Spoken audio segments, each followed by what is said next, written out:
This video is not for you. It's for me.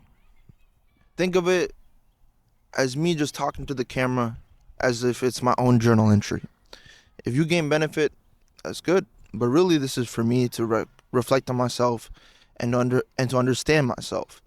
The main thing I really want to talk about is what my thoughts have been recently. I've been thinking about a lot of different things, but honestly, one thought just keeps coming back and back into my mind. The thought is the guy I'm scared to become is actually the real me. You see, there's been a lot of things on my mind, but ultimately, when it comes down to it, I've always tried to reach my potential and always try to do the best of what I can do. But I feel like I've limited myself because of my own limiting beliefs. And that includes the judgment of others in my mind. That includes a lot of different things. I haven't been on YouTube in a long time. You see, I've always wanted to make a YouTube video. And I used to make a lot of good YouTube videos if you go back into my YouTube channel, but they're from like a year or 2 years ago. What's really stopped me from making a YouTube video wasn't that I'm not capable of making a YouTube video. It was more thinking of oh, what are people gonna think of me?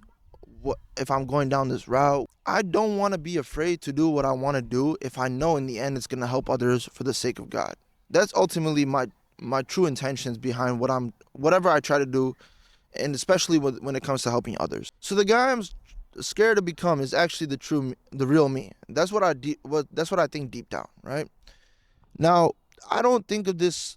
I need to drop everything, my daily routine, switch it up, and completely be the person that that I ideally want to be. You see, even me right now, I'm stumbling over my own words, but I don't really care because I know this is a step into the right direction, and I know that if it helps me, it might help others.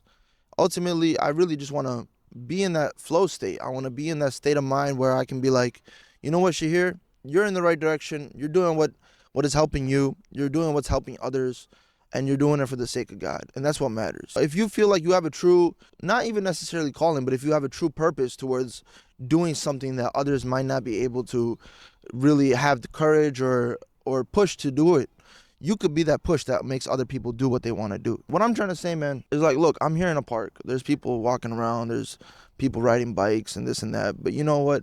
The old me used to think that, oh, you shouldn't do stuff like this. People will judge you. People will think that.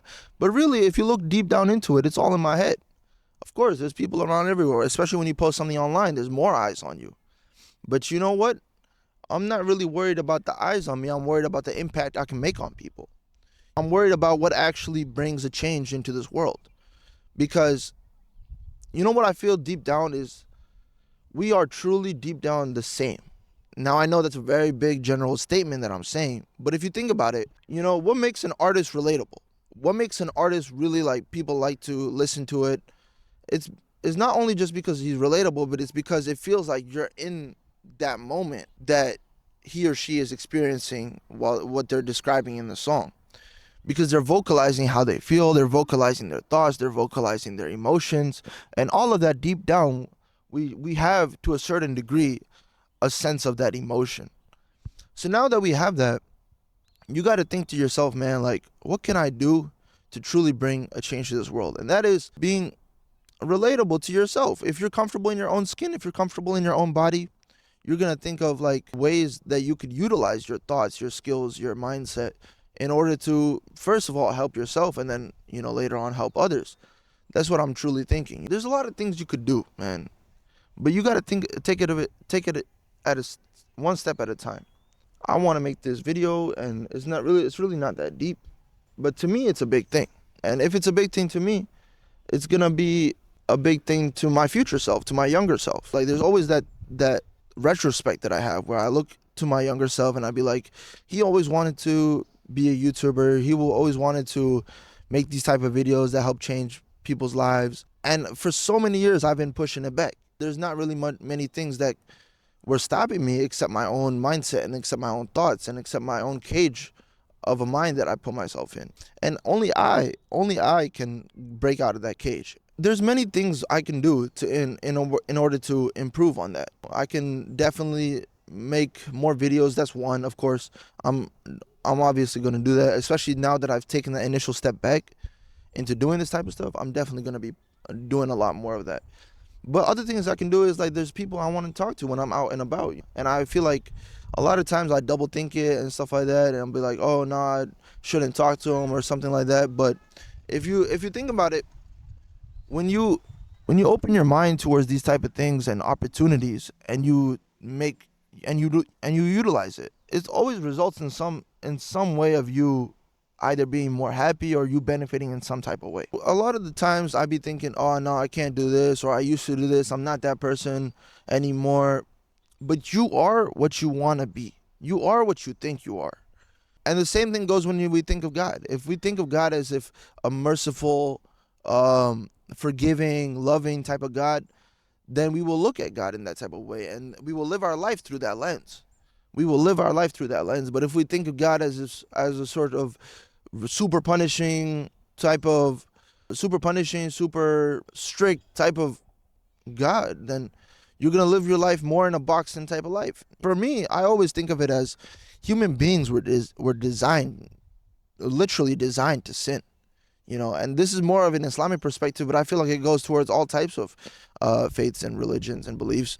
Because if you think about it, we're that one creature in the world that sins. And I'm not talking about sin just by going against the word of God, but sin in the sense of like doing what is immoral, what you feel is morally wrong, right? But ultimately, that's not the worst thing. The worst thing is after that sin, or after that mistake, or after that mishap, or whatever it is. If you don't go back and in Islam, if for us, it's like if you go ahead and you repent towards God, and you talk to God, and you make a vow to yourself, and not just God, but you make a vow to yourself, most importantly, that you're going to do your best not to do it. But guess what? We're a human being. Of course we're going to do it again. It happens. The one thing is like addictions, it's very hard to break out of. Another thing is like same type of things, situations you get yourself into over and over again, and you tell yourself you're not going to. And then you even repent, and you even like tell yourself, for real, this time I'm not going to. But guess what? A couple days later, you're back into that. And that's a part of life. We're not supposed to be perfect. I want myself to remember that. I want you guys to remember that. We're not supposed to be perfect. There's so many times where we feel like, oh, I'm such a failure. I've been messing up for such a long time. I won't ever be in the right track. God will never love me, and this and that. But ultimately, man, you got to look at it as if it's an opportunity to do better, not an opportunity to stay stuck. There's so many ways we can look at it. And the way you look at it really determines your life. There's another thing I want to talk about to myself, first and most importantly, like as a reminder to myself, is that when we look at, let's say we've been through a bad situation, like some really traumatic experiences. I'm sure all of us have been through some sort of traumatic experience that's traumatic to them. It may not be traumatic to others, but it's really traumatic to them. And when you look at it that way, look at it in this type of situation. There's two people that's gone through the same traumatic experience, exact same like style of trauma and the same similar experience, right? But they have two different outcomes. Why do they have two different outcomes, and how do they live a totally different life after the trauma? Is because of how they decided to look at it. You are a reflection of what your heart's colors are. If your heart is colored and you can choose how you want to color your heart. If your heart is colored in a way that you look at things in a negative viewpoint, negative perspective, and living in the past where there's only pain and this and that, you'll be staying in that type of lens. You will be staying in that type of view, and even if something good happens to you, you won't even like really acknowledge it, or you won't even really recognize the benefits and beneficial substance of that. You will be really just drowning in the sorrow. You'll be drowning in the thoughts of negativity. And then that'll affect your day-to-day life, that'll affect your relationships, that'll affect what you want to do in the future. Flip the script and look at it as someone went through a traumatic experience, but instead they gain patience through that. They gain perseverance through that. They gain a perspective where they know now how to live life coming out of that, and they know that they were in that test for a sense of like making them stronger, not just to break them down. You gotta be broken down in order to get stronger. That's even the same thing with working out. You're breaking your muscle fibers and everything like that, and then you're rebuilding them stronger. That's what I'm saying. Like the same thing goes with life. Same thing goes with trauma. It's all connected. And I don't mean to say that to sound like, oh, I'm some sort of super philosopher and psychologist or whatever, blah, blah, blah. No, this is just me and my thoughts. This is just how I feel like I'm going to be talking to you, to myself, to whoever's listening. That reminds me of a thought where I used to think like, oh, if I talk like this and if I post things like this online, people will really think of, oh, what's going to happen? And this guy's really boastful and arrogant and this and that. But I don't even look at it that way anymore. I know I'm doing this for my purpose. I'm doing this for me. I'm doing this for the sake of what I feel my purpose is and connecting that with God. And if I can do that, then it's all good. You know, it's all good in my book, and my book is the one that I'm writing. So that's what I'm trying to say. There was another thing I wanted to talk about. Basically, like, when we're going through all these difficulties and traumas and this and that, it's easy to lose sight.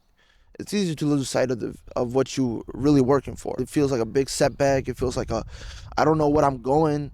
I don't know where I'm going. I don't know how to do this. I don't know how to do that anymore because I'm just stuck in this cycle of like disturbed mental state. What I would say to my past self, who was in that state for a very long time and who still gets into that state from time to time, I would tell him, hey man, it's very simple. There's a very simple formula you can follow. And I don't mean to say this in a very complicated way, but I'll break it down to you. I'll break it down to myself. The past is in the past. It's in the books. We can't change it. The future is in the future. It's not here yet. So don't worry about it. The present is the present moment. It's the only moment we can ever experience. That's why it's called a present, because it's a gift. It's a gift. If the past holds pain and regret, the future holds worry and anxiety. The present is the only moment we can ever truly change. That's why I like to think about it as if the past and the future, they don't exist. They only exist when you're in them in the present. And what do I mean by that? When you think about your past, you're not thinking about it while you're in the past. You're thinking about it in the present moment. So you're wasting your present moment because you could be doing something that could be benefiting your present moment. Same thing goes with the future. If you think about it in a way that like, oh shit, I can actually a plan for my future. I can do this and that. Instead of worrying about, oh, what am I gonna do when this thing I have to do and I gotta submit this and that. Do something in the now, because the now is all you have, and that's all I gotta say. Because this video is kind of getting a little bit longer, but I could go on and on. But I feel like this is a beautiful environment, beautiful little video, and I hope you guys enjoyed. I know I enjoyed talking to myself, and if anybody benefited, make sure to leave a comment, leave a message, DM me on Instagram, and we could collaborate. We could do a podcast. I have a group chat where I talk to, people who have similar thoughts and everything that I created. And if you're into that type of stuff, just message me. I'll put you in the group chat. We could definitely build a community, build a nice type of vibe, a positive vibe, a vibe that we're not afraid to do what we want to do for the sake of God and to help others. So that's my message to you all, and that's my message to myself first and most importantly. And I hope you guys enjoyed, and I hope you have a very beautiful rest of your day and week ahead. And I'll see you guys in the next video.